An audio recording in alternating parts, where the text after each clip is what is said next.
Hey, what's the deal, YouTube? It is Craig Harris back with another video. It's been a while. I've been a guest on One Stop for Gamers videos here the last week and a half, just chopping it up with him. And so I want to give him a quick shout out to him and another guy, I think his name is Red, lives down in Richmond, Kentucky. I'm right up the road in Lexington, Kentucky. So quick shout out to him and Bear Hugger as well for joining us on the last one. We just no video game and we just chopped it up on some different issues. Hope you all were enjoying that. This video I'm doing today is maybe lengthy. It's on my Mass Effect 1, 2, and 3 experience and what I'm expecting from Mass Effect Andromeda, and hope we get some of the disappointments with BioWare along the way and a lot of the good stuff too. Let me start with Mass Effect 1. Mass Effect 1 came out in 2007. I remember going out and buying this game at GameStop. Was there for the midnight release. Bought it. Thoroughly was enjoying it. It was an RPG shooter. There was no other game on the Xbox 360 like this. They did have Halo, which was a straight shooter. This was an RPG game. Your protagonist is named Commander Shepard. You can use your first name. I named mine Craig Shepard. And, created an avatar, started the game up, was thoroughly surprised with the game. I thought the game was, it was kind of clunky, but I believe BioWare had their own engine made for it for Mass Effect 1. Thoroughly enjoyed the game. Extremely fleshed out characters, extremely fleshed out villains, just fun all the way around. It lets you choose the way your character would be. He could either be a straight up hard ass and prick, or he could be right down the middle, which is kind of the way I went with him, or he could just be a goody two shoes type guy. And the wheel that you use in the bottom of the screen to control the conversation, the nicer you were, you got nicer options to do. It started to turn off some of the more renegade options. They called it Paragon and Renegade. And you could just set things up. You would press one of the joystick buttons. And but this is going back years, so forgive me. Close to 10 years. So, but it's been a while since I played this game. Basically, Mass Effect starts out. The story is that humans had colonized parts of Mars, and there were parts of Mars that their drones they would send out to help map Mars would not work in. They sent some people out on foot out there. They discover a cave, and they go down in this cave, and they discover these ruins, and they figure out the people or whatever was in these ruins was watching Earth. They don't know. So all of a sudden things on Earth change. I'm not going to get into it. There's a wonderful book. I think it's called Mass Effect or something like that. But it tells the story of David Anderson. David Anderson tried out for this group called the Spectre, just like this top secret police force. It's partially Interpol mixed with a little bit of the CIA, mixed with a little bit of the MI6. I mean, you get the picture. But anyway, long story short, your character discovers some things about one of their top agents and exposes him, a la YouTube style. He does an expose video to him. And that sets him off on his adventure. Now, your characters, I mentioned before, were fleshed out. One of my favorite characters was Garrus Vakarian. And the people who play Mass Effect know who this cat is. He was a Spectre, and he wasn't a Spectre. He was a Turian, I think he was. And as a Turian, he was brought up in a militaristic culture. He felt like he was being held back. He was trying to prove some stuff on the guy named Saren that he couldn't. He couldn't find the evidence he needed. And so he ends up joining your crew. Quits being a CSEC officer. He's the one investigating this guy, Saren. And he joins up with your crew. So when I played Mass Effects, Garrus is the first guy I got. And to come onto my crew. After that, I got Tali, Zora, whatever her name was, Vice, whatever her name was, the Vast Nemo, whatever her name was. Okay. So I had Tali, I had Garrus. Then you run into this other thing, a Krogan called Ernot Rex. And so you leave the Citadel station. I have these characters with me, plus the two that you start out with. And it's cool because it lets you set these characters up on teams. You get to progress the characters either with yourself, you can do it manually, or you can go ahead and use an automatic tree, which puts the points that you're gathering into the Windows form. I really enjoyed it. You go off in space, you're flying this spaceship to different planets, huge adventure. Again, it was a little bit clunky on the stick, but huge adventure. Anyway, long story short, they stopped the bad guy. It turns out the bad guy's been quote unquote indoctrinated or possessed by this other entity that called itself a Reaper, or whatever they want to call itself. But long story short, you stop this thing, but along the way, you get some beautiful fleshed out characters. Like I said, Tali Zoran and Erdnot Rex and Dr. Liard Tassoni. Again, and what makes this game unique is that these aren't two-dimensional characters. They being BioWare, really went in and wrote good backstories for these characters for you, the gamer, to discover. Let you romance people. It was a big controversy, I think, in 2008 on either Fox News or CNN. And but what was unique about Mass Effect is that you had to save your game files, because when Mass Effect 2 came out, Mass Effect 2 took whatever you did in Mass Effect 1 and it projected it onto Mass Effect 2. So if one of your crew members in Mass Effect 1 died, they were dead in Mass Effect 2. You didn't start out with them. There was no do-over.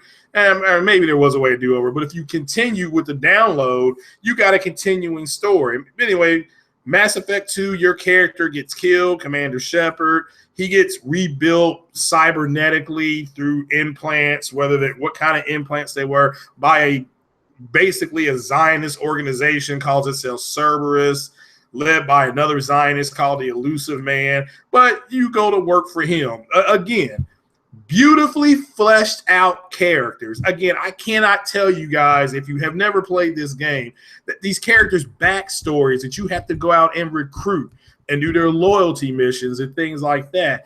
And this is a game, Mass Effect, that I got all the damn DLC. Going back to Mass Effect 1, Mass Effect 1's the first game I ever sat through the ending credits, folks.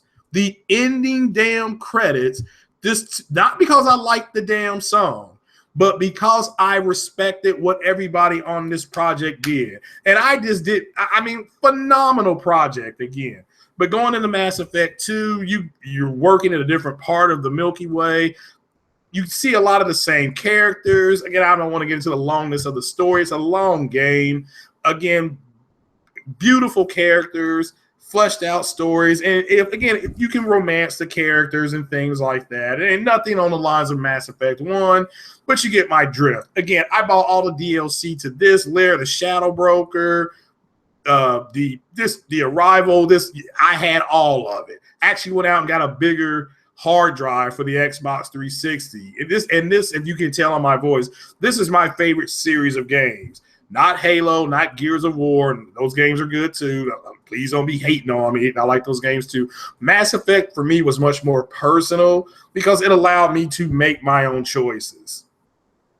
So let me, at the end of Mass Effect 2, you attack the collector base. The collectors end up being the Protheans that are repurposed by the Reapers. The Reapers are so powerful, they got other races working for them. It's just they ain't got time for it. They go ahead and do it. Anyway, Shepard discovers that the Reapers are still out there, so forth and so on. But again, you get wonderful characters. You get to rejoin, Garrus if he doesn't die in the first game. You get some other cool characters. Subject Zero. You get like I said, you get Garrus, you get Subject Zero, you get another Krogan grunt.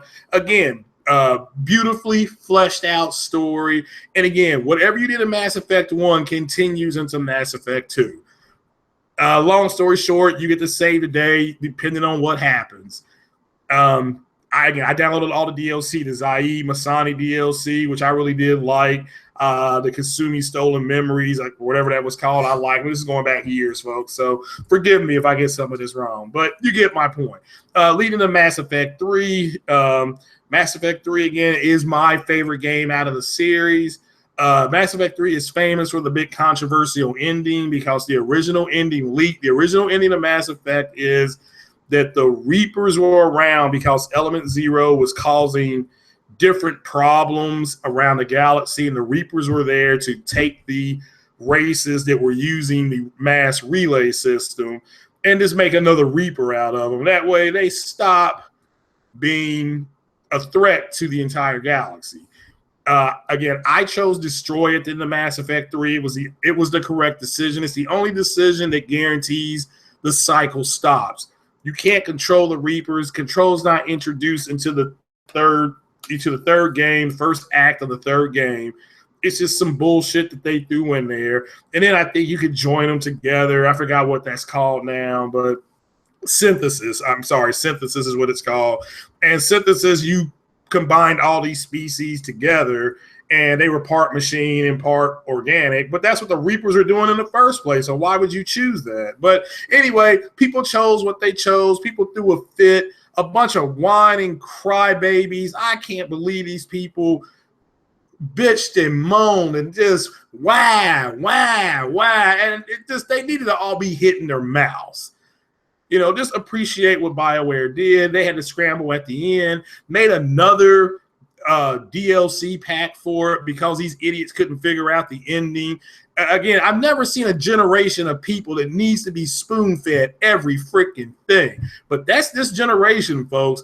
They don't know Come Here from Sickle. They couldn't figure this game out. I mean, one part where Harbinger lands and shoots the people running toward this beam that leads back up to the Citadel that's over Earth at this point. Again, I'm not going to get into the long story. It's a great game. You need to go ahead and get it.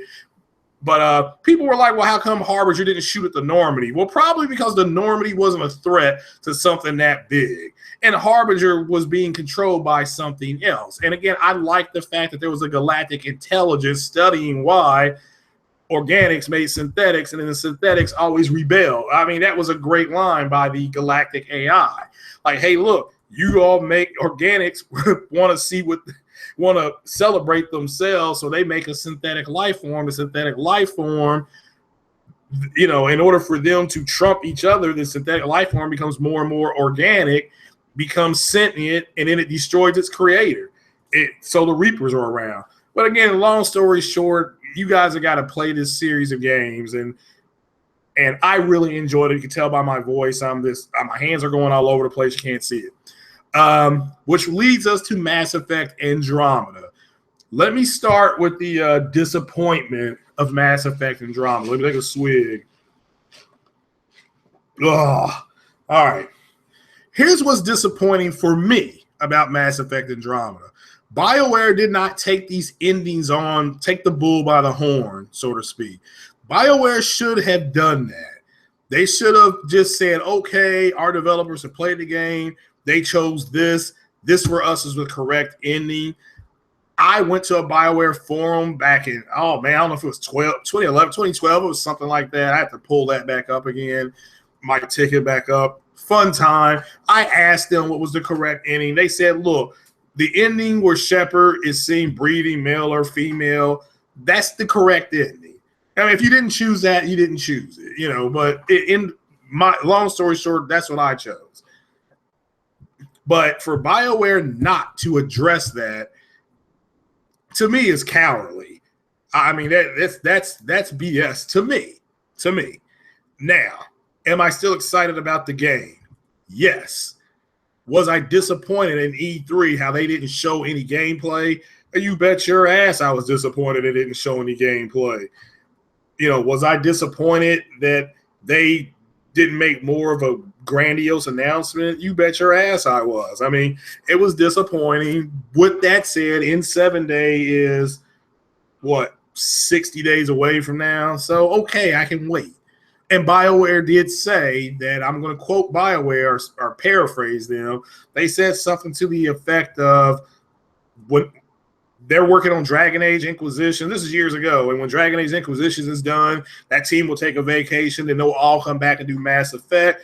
According to, I think it's Matt Walters or somebody there at the studio, the BioWare studio, the game is finished. It's just in quote-unquote polish mode. So we'll have to wait and see. It's supposed to come out Q17. Again, Q17 starts in November and goes all the way to March. So but I have to wait and see. I think it's great in 7 days. It starts Q4. So, but what am I looking forward to? One of the things I would like to see is that if the humans on the game or your crew that's in the game is the first species to make first contact with a non-spacefaring race. I mean, wouldn't that be cool? Like you're the first contact group for another civilization. I think that would be cool. Oh, another thing to go back to the disappointments. From what I saw from that first commercial, it looks like the races in the Milky Way, not the Milky Way, in the Andromeda galaxy, have got the same damn weapons that the Milky Way's got. That to me makes no sense based on what I've seen. And somebody can maybe explain that to me, or that maybe that's just a commercial and they were attacking a certain type of colony. But I mean, you get my drift. The technology in that part of the galaxy should not be anything like what we're bringing from the Milky Way. And maybe it won't be. But if you have the same style of ships and the same style of organic materials to make certain things, that's not what I'm looking for. Give me something that my crew can maybe reverse engineer or something like that and make something brand new. Not like something I got, not like something they got, but something brand new. I think that would be cool. What another thing I'm looking forward to is the timeline. I mean, I'm hearing all this stuff online about this timeline and nobody knows what they're talking about. I'm hearing it happened after the Reaper invasion. I'm hearing it happened during the Reaper invasion. Oh, it happened, before the Reaper invasion. Let's just wait and find out what it is, folks. Let's just wait.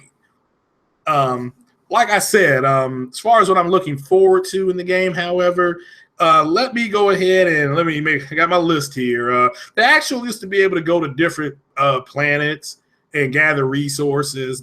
I'm like a hunter-gatherer type of guy. I'm the action scenes I'm sure will be good. It's a BioWare game, but I mean, I want the characters to be fleshed out. I think it's cool that you have a female preset protagonist. I think that is cool, and it's been confirmed that that's the female preset protagonist, so that's fine. I think that's pretty nice. The way the game looks, I think it looks really good now. So I can imagine what it's going to look like, 6 months from now. And I hope the game comes out in spring. I do not want this game to come out in the summertime. There's too much to do in the summertime. Also, BioWare, if you're listening, we would like Mass Effect 1, 2, and 3 remastered. I would love it. Love it. Okay. I would leave the girlfriend for. Like, baby, I'm sorry, but I got to go fight the Reapers. So just give me that experience again. Maybe announce that in 7 days or something like that. I think that'd be cool. But as far as Andromeda is concerned, I think I've seen a lot of the videos that are up. I think the people doing the videos seem like cool people. But let's back off a lot on this speculation. I mean, I think it's cool to speculate, but I think if you speculate to the point where we're doing a bunch of videos on it, I think it's kind of crazy. What they've shown us so far has actually been pretty nice. They being BioWare. Hopefully we get a little more in 7 days, and hopefully, they can push the game back. And this is what I've told people before. They may push this game back, but if they give us a remaster, who cares? I mean, I'd be happy to wait on that shit. I mean, I'll be glad. But that's it. That was my Mass Effect. Like I said, Mass Effect is my favorite series of games from last generation. I thoroughly enjoyed it. Enjoyed the characters. Replay value for me was very high. The Omega DLC, the Citadel DLC where you threw the party, the picture when you got to take a picture of everybody saying Normandy. I wish I could have screenshot that. Maybe you can, but I would have loved to screenshot that. I thought that was just one of the coolest pictures I'd seen. Thought it was silly that everybody was kind of there in their their military stuff, but nevertheless, I enjoyed it. I enjoyed it. I enjoyed the different skins. Again, all the DLC for this game, every generation that came out, I bought it. I spent over $150 on this game. I bought some of the books. I bought some of the comic books. I was thoroughly enjoyed this series. But let me give a shout out to Minis, GC, and the rest of those guys for doing their Mass Effect videos. I listen to them. I'm thoroughly enjoying them. Hopefully, you guys go and listen to them. They've got some really cool information, and it's cool to chop it up with some people like that. Hopefully, they like this video and they invite me to join them. Follow me on Twitter. I'm Craig Harris. I think number is 45 or maybe it's 456, something like that on Twitter. Or you can just look me up on YouTube, Craig Harris Talks Gaming. That's the end of this video, guys. It's 10 o'clock Eastern time. I'm going to go and see how bad Ole Miss is beating Florida State. It was 21-3 last I saw. But good talking to you guys, and looking forward to doing another podcast here probably Wednesday when they do the Neo announcement with Sony up there in New York City. All right, take it easy, guys. Peace.